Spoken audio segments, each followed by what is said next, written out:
Diabetes, 1 out of 3 kids is expected to get diabetes now because of what we're eating and the lack of exercise. In Canada, that cost $10 billion in 2000, but in only, how many more years from now? 7 more years, that number is going to be up to $17 billion. We cannot afford to keep doing this. So one of the ways people are looking to get out of it is looking at more local food, healthy, fresh, sustainable food. So let's talk about that. What are people doing?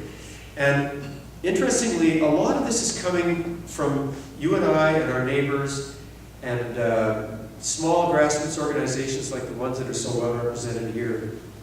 People get this and they want to do something about it, and they're working on it. What's the most important thing for you about buying food? In that top bar is locally produced. And it says in BC, 85% of people say they want locally produced food. So if you put a label on the food that says it's local, according to the president of Loblaw, the biggest food chain in Canada, sales will go up by 40% on that product. And then, of course, people look to local food as a way to lower their health food costs. The health costs I talked about earlier, which are bankrupting every government in the Western world. These people started a community garden. They engaged the community. It was an area with a lot of social housing. 2 years after they put that garden in, the calls to the police went down by 50%. And here are some things that people are doing to capitalize on this new interest in local food. They're creating products like this so that you can be more efficient about the way you grow on your balcony. They're creating crazy products like this.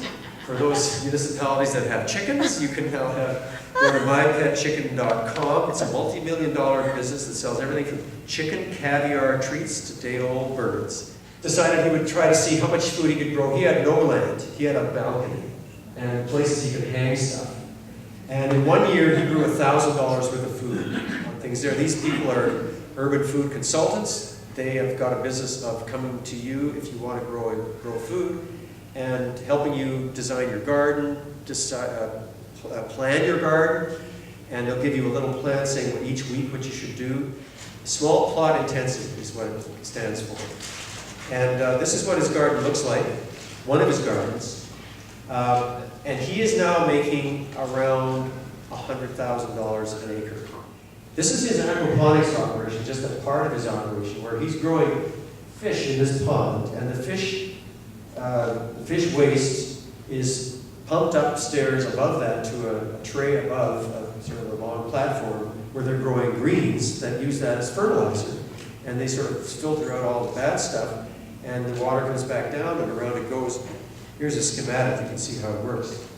Fish in the bottom, typically they use tilapia. What if we could keep the farm working, and use the money from the housing development to finance the farm? They're on the verge of offering to put the undeveloped part of that land back into the ALR where it once was, to say this will now forever be agriculture. We are serious about this. We want to use this for agriculture. Montreal, where Lufa Farms, which is a separate organization, builds these rooftop greenhouses that produce a half a ton of greens a day. These are very serious operations. Here's the deal. If I put a farm or an urban farm in here, you will get let's say $100,000 tax break. I'll split it with you. You keep 50, I'll take 50, and I'll organize it all, or I'll get the people in the community to come in and grow stuff here. It's all going to be on pallets. When you want to use that property for development, we'll just take the forklift in, we'll pick them up, and we'll move them somewhere else. I'll just finally finish off on what can governments do? How it's important that we keep this farmland. You cannot dismantle the ALR, as some people are fearing is now underway. We just talked about the residential buying and selling. The biggest thing that you in your community can do to promote local food is to get a more solid economic base for your farmers. And the way to do that, the easiest way to do that, the most effective way, is local procurement. You may have dead ends of parks in your communities, and they turn it into this. This was one I found in Vancouver Island. It's called the Vancouver Island and Gulf Islands, British Columbia, Farm Fresh, Buy Direct from the Farm website. The most popular things that governments can do is help farmers markets. Here's the San Francisco City Hall showing off its community garden right out front. They dug up the lawn. did the same thing in Vancouver, they did the same thing in the White House. Officials, your elected officials, your community has somehow officially said, this is our thing. Food is our thing. It's our #1 economic development opportunity.